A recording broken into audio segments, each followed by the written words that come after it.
Welcome, fellow Star Wars collectors, to another episode of Beyond the Cardback. I'm Trooper TK314, and today we're taking a look at the Star Wars Black Series 40th Anniversary, The Empire Strikes Back, Luke Skywalker, and Bespin Fatigues. Let's go ahead and get him out of the package and have a closer look. And here he is, guys, out of the package, and he looks great. They really nailed it with the face sculpt. There's not that much shine on it. It's very much of a matte finish, so it looks natural. The hair has a great wash in it, wonderful detail. The only thing that I would probably criticize about the figure is the lightsaber here actually doesn't hang as well as it does on other figures. I guess that may be some of the molding in the pants, or they could have made the hook just a little bit bigger, but it sticks out just a little bit and you can see it when it rotates there. Let's go ahead and get into some articulation and get a closer look at these details. And here's a closer look at his face. As you can see, the detail is phenomenal. It's not that shiny. It does have a little bit of shine in the light, but to the bare eye, it's actually pretty much a matte finish. The hair does have a nice sculpt to it, a nice wash. I think it's very close to Luke's actual hair color, not the yellow that they've had in the retro collection and the originals from 1980. But it looks very nice. Let's get into some articulation. He's able to look up pretty good. He does have a hinge in his neck, so he can look down very well. His arms do rotate 360, and they go out to 180. Elbows bend at 90 degrees, and they also rotate 180.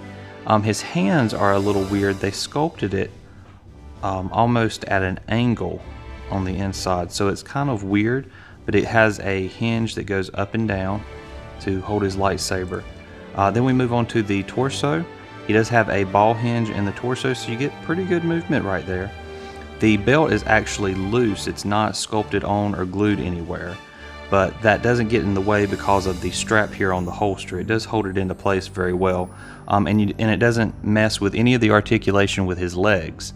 Let's go ahead and remove the lightsaber. He does come with a blaster that fits in the holster very nicely. The sculpting is very nice. I would have liked to have probably seen just a little bit of more detail in the holster. It doesn't really look like leather, but that's okay.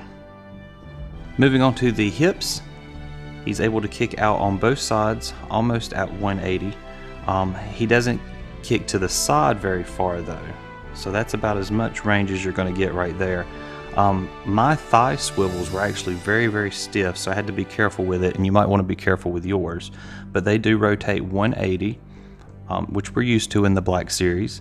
And moving down to the knees, he does have a double hinge knee, and it moves very nicely, so you get a lot of movement there as well. Moving down to the ankles, they are on a hinge and a forward facing pin for rocker right there at the ankles. The only thing is, there is on the back of the ankle right there, there's a little notch, and if you want to get more movement, you kind of have to push a little bit harder to get it past that little bump, but once you do, you're good. You have plenty of range of movement. For accessories, he does come with his usual lightsaber, the blue one, the one that was Anakin's. It's what we're used to. Every time you buy a Luke figure, you're probably going to get one of these lightsabers. The blade is nice. It is, as usual, hard to get out. I'm afraid I'm going to break it every time I go to pull it out or put it back in, so just be careful with that. He also comes with the usual blaster that we've seen him come with the X-Wing outfit back in the archive collection and before that. It's a nice blaster, not much weathering done to it. It's pretty much black with a silver tip, and he does have a brown gun grip. And just for fun, here he is with the other variations of himself, the Return of the Jedi Walmart exclusive Luke Skywalker and the Archive Collection X-Wing Skywalker. The only one that has a distinctive different face sculpt is the X-Wing Skywalker, and I think that's because they didn't use the photo reel on him. But other than that, he fits right into your collection. They all look great together. I love the different variations. This is one that you definitely have to pick up for your collection.